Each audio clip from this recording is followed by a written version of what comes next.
نحمد و نصلی علی رسولہ الکریم اما بعد فاعوذ باللہ من الشیطان الرجیم بسم اللہ الرحمن الرحیم۔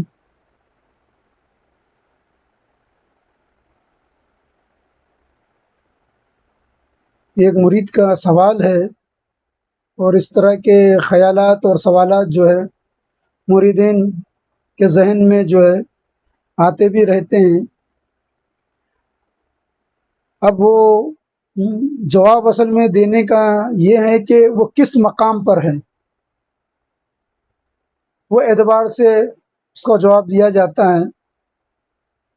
تو بہرکیف سوال یہ تھا کہ کیا ذکر افضل ہے یا تصور شیخ افضل ہے؟ تو دونوں اپنے اپنے مقام پر افضلیت کا مقام رکھتے ہیں۔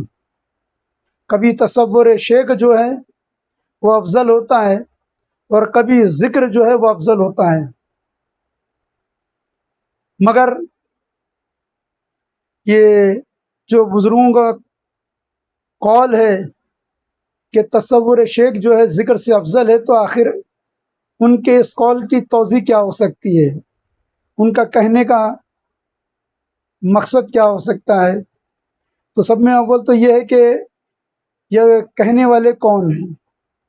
یہ وہ شخصیات ہیں جنہوں نے تمام راہ سلوک کے مقامات کو طے کیے اور وہ بلندر منازل کو حاصل کیے، اور ان کا نام آج اکابر اولیاء کرام کے اندر شامل ہے۔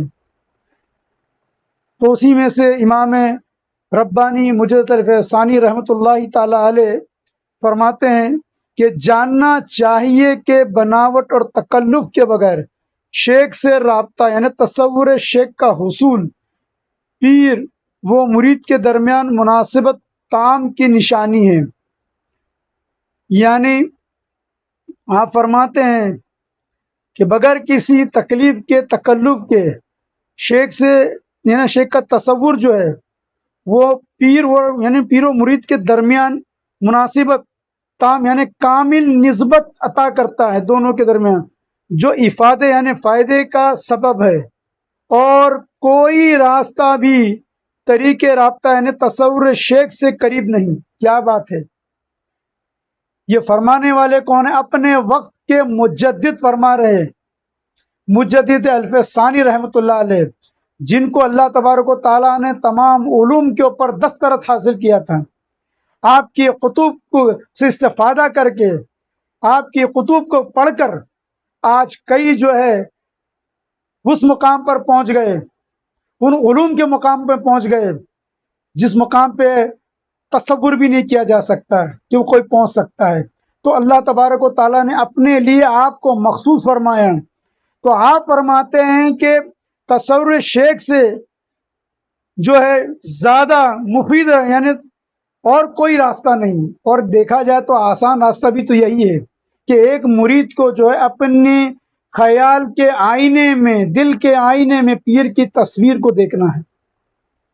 اور کئی بزرگوں نے یہ کہا ہے کہ یہ وہ مراقبہ ہے جو تمام مراقبے سے افضل ہے۔ تو آگے آپ فرماتے ہیں، ایک حوالہ پیش کرتے ہیں کہ حضرت خواجہ احرار رحمت اللہ تعالی علیہ اپنے ملفوظات میں فرماتے ہیں، کس میں؟ اپنے ملفوظات میں فرماتے ہیں کہ سایہ رہبر باست ذکر حق، مطلب رہبر کا سایہ ذکر حق کرنے سے زیادہ بہتر ہے۔ رہبر کا سایہ یعنی تصور ذکر حق کرنے سے بہتر ہے، کیونکہ تصور شیخ مرید کے لیے ذکر الہی کرنے سے بھی زیادہ نفع مند ہے، زیادہ بہتر کہنا نفع کے اعتبار سے ہے۔ اب اس چیز کو سمجھنا ہے کہ پیر کے تصور، کیونکہ ذکر جو ہے وہ کئی قسم کے، کئی اقسام کے ہوتے ہیں۔ ذکر جو ہے کرنے والا جو ہے کبھی اس کے اندر تکبر بھی آ سکتا ہے، اور تکبر کی وجہ سے جو ہے بھٹک بھی سکتا ہے۔ ذکر کا کام کیا ہے؟ ذکر کا کام تصفیہ کا ہے۔ کس کا ہے؟ تصفیہ نفس، تصفیہ قلب کا ہے، اور بہت بہت گہرے مقام پہ لے کے گئے کچھ اور بھی وہ صفائی کا کام کر سکتا ہے۔ جیسے نبی کریم صلی اللہ علیہ وسلم فرماتے ہیں کہ ہر چیز کوئی نہ کوئی چیز کو صاف کرنے والی ہوتی ہے، اور قلب کو مصفح کرنے کے لیے اگر کوئی چیز ہے تو اللہ کا ذکر ہے۔ مگر تصور شیخ کا مقام سب مقامات میں سے افضل ہے۔ تصور شیخ، کتنی بڑی بات جو ہے حضرت ارحا رحمۃ اللہ علیہ نے فرما دی کہ تصور شیخ جو ہے ذکر سے افضل ہے۔ کیا مطلب؟ کیا آپ نے جو ہے ذکر کے فوائد نہیں پڑھے ہوں گے؟ کیا آپ نے جو ہے ذکر کے تعلق سے حدائث نہیں پڑھی ہوگی؟ ہاں، کیا آپ نے قرآن کے ان آیات نہیں پڑھے ہوگے جس میں اللہ تبارک و تعالیٰ نے ذکر کے فوائد بتائے ہیں؟ تو یہ بزرگوں نے جو ہے وہ تمام پڑھنے کے بعد نچوڑ بتا رہے، تو وہ اس مقام سے بات کہہ رہے جس مقام کو آپ سمجھ نہیں سکتے، پہنچ نہیں سکتے۔ ہم تو یہ دعا کرتے کہ رب العزت جو ہے ہمیں ان بزرگوں کے قدموں کی خاک بنا دے، اور جو ان کی بزرگوں کی قدموں کی خاک بن گئے وہ پاک بن گئے۔ کیا مانا؟ تو بخاری شریف کے اندر نبی کریم صلی اللہ علیہ وسلم فرماتے ہیں کہ اللہ تبارک و تعالیٰ فرماتا ہے جو بندہ میرا مقرب ہو جاتا ہے، میرا قرب حاصل کر جاتا ہے، تو کیا ہوتا ہے؟ جو بندہ میرا قرب حاصل کر لیتا ہے تو کیا ہوتا ہے؟ تو اسی قربیت کو جو ہے تصوف کی اصطلاح میں، اسی قربت کو جو ہے صوفیہ کرام کی اصطلاح کے اندر فنا کہتے ہیں۔ یعنی جو بندہ جو ہے یعنی میری محبت میں اپنے آپ کو فنا کر لیتا ہے تو کیا ہو جاتا ہے؟ میں اس کی آنکھ بن جاتا ہوں، میں اس کے کان بن جاتا ہوں، میں اس کے ہاتھ بن جاتا ہوں، میں اس کے پیر بن جاتا ہوں، میں اس کی آنکھ بن جاتا ہوں جس سے وہ دیکھتا ہے، میں اس کے کان بن جاتا ہوں جس سے وہ سنتا ہے، میں اس کی زبان بن جاتا ہوں جس سے بولتا ہے، میں اس کے ہاتھ بن جاتا ہوں۔ یعنی یہ فنائیت کا مقام ہے، اسی کو ہم فنا فی اللہ بقا باللہ کہتے ہیں۔ تو تصور شیخ کس مقام پہ پہنچ گیا؟ فنا فی اللہ اور بقا باللہ کے مقام پہ پہنچا ہے۔ تصور شیخ وہ ہے جو ہر ایک کو حاصل نہیں ہوتا، ہر ایک کو۔ اور مجید الف ثانی رحمۃ اللہ فرماتے ہیں کہ یہ سعادت دیکھتے ہیں کس خوش نصیب کو نصیب ہوتی ہے۔ تو خود جو ہے مجید الف ثانی رحمۃ اللہ علیہ اپنے عقائد کو بیان کر رہے ہیں تصور شیخ کو لے کر، تو وہ خود یہ عقائد رکھتے ہیں کہ تصور شیخ افضلیت ہے۔ تصور شیخ جو ہے روحانی فیض کا جو ہے ایک دریا ہے کہ جن مریدین کو یہ تصور شیخ حاصل ہو گیا وہ کس مقام سے کس مقام پہ پہنچ گئے، وہ مقام ناسوت سے جو ہے مقام ملکوت تک پہنچے، مقام ملکوت سے جو ہے مقام باہوت تک ان کی رسائی ہوئی۔ اس مقام کو ایک دم آسانی سے سمجھنا ہے تو یہ سمجھ لیجئے کہ آپ کا پیر فنا فی اللہ ہے، بقا باللہ ہے۔ اور کیا ہوا؟ جیسے ہی مرید جو ہے اپنے آپ کو اس میں فنا کیا وہ اس مقام تک رسائی کر گیا۔ تو ایک لہجے کے اندر پیر نے کہاں پہنچا دیا، اس تصور شیخ نے کہاں پہنچا دیا؟ اس مقام پہ پہنچا دیا۔ ذکر کے اندر وسوسے آ سکتے ہیں، ذکر جو ہے کرنے کے اندر جو ہے آج ایسے کئی لوگ ہیں جو ذکر تو کر رہے ہیں مگر اس مقام تک نہیں پہنچ رہے ہیں۔ کیوں؟ کیونکہ ان کے پاس تصور شیخ نہیں۔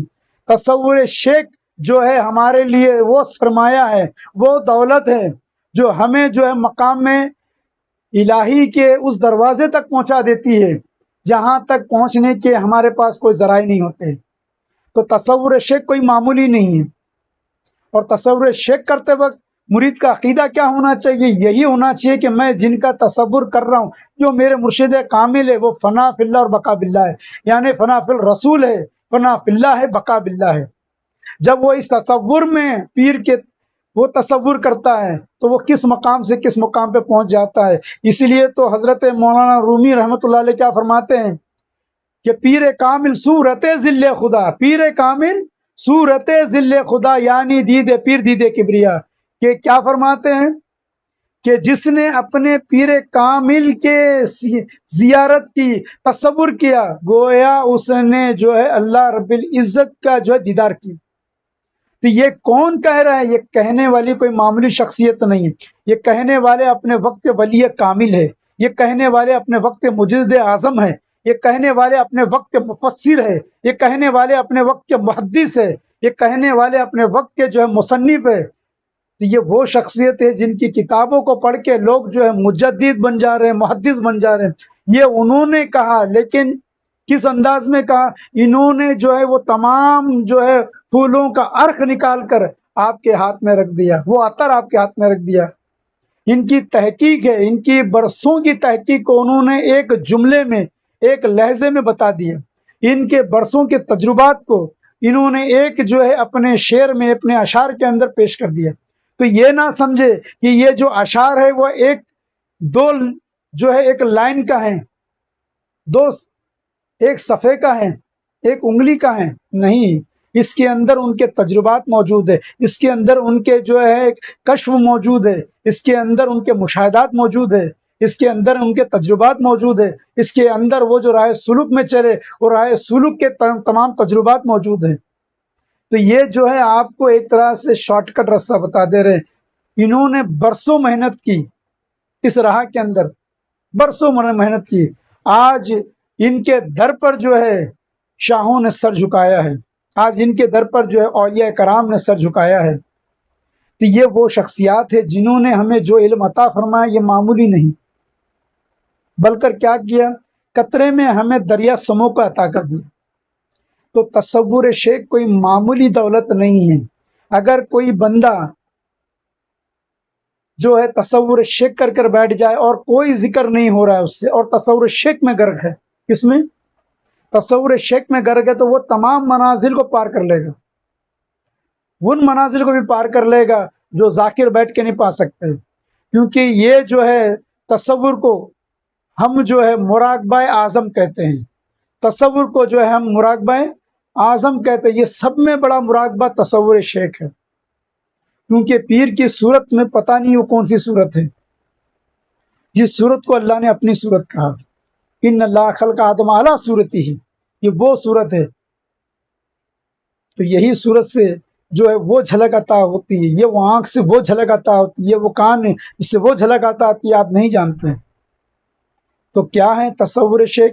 تو ہمارے اولیاء کرام نے اس کو دولت عظیم کہا، متاع عظیم کہا۔ تو مرید کے لیے سب میں افضل چیز ہے۔ ہاں، اگر اس کو تصور شیخ زبردستی نہیں لانے کی کوشش کرے، زبردستی لانے کی کوشش نہ کرے، بلکہ محبت میں ڈوبے، کیونکہ جو مرید محبت میں فنا ہوتا ہے، محبت میں ڈوبتا ہے پیر کی، اس کو تصور شیخ خود بخود عطا ہو جاتا ہے۔ تصور شیخ کے ساتھ میں وہ تمام قوتیں بھی عطا ہوتی ہے جو شیخ کے پاس موجود ہے۔ تم معمولی نہ سمجھو کہ وہ چیزیں عطا ہوتی ہیں، وہ کشف عطا ہوتا ہے، وہ کرامتیں عطا ہوتی ہے۔ یہ سب کس کی بدولت؟ تصور شیخ کی بدولت۔ اور تصور شیخ میں جب یہ تاثیر ہے تو سوچئے پھر شیخ میں کیا ہوگی، مرشد کامل میں کیا ہوگی۔ تو یہ معمولی بات نہیں، اس کو اور گہرائی میں سمجھنا ہے تو اپنے پیر کامل کی صحبت اختیار کرے کہ کیا بات ہے کہ بزرگوں نے یہ بات کہہ دی کہ تصور شیخ جو ہے ذکر سے افضل ہے۔ اس کے اور بھی رموز ہوں گے جو عام فہم لوگوں کی سمجھ میں نہیں آئے گے، اور سمجھ میں جب نہیں آتے تو لوگ گمراہ ہونے لگتے اور تصوف کو بدنام کرنے لگتے، کیونکہ تصوف کو سمجھنے کے لیے، معرفت کو سمجھنے کے لیے وہ سمجھ بھی اللہ تعالیٰ عطا فرمائے۔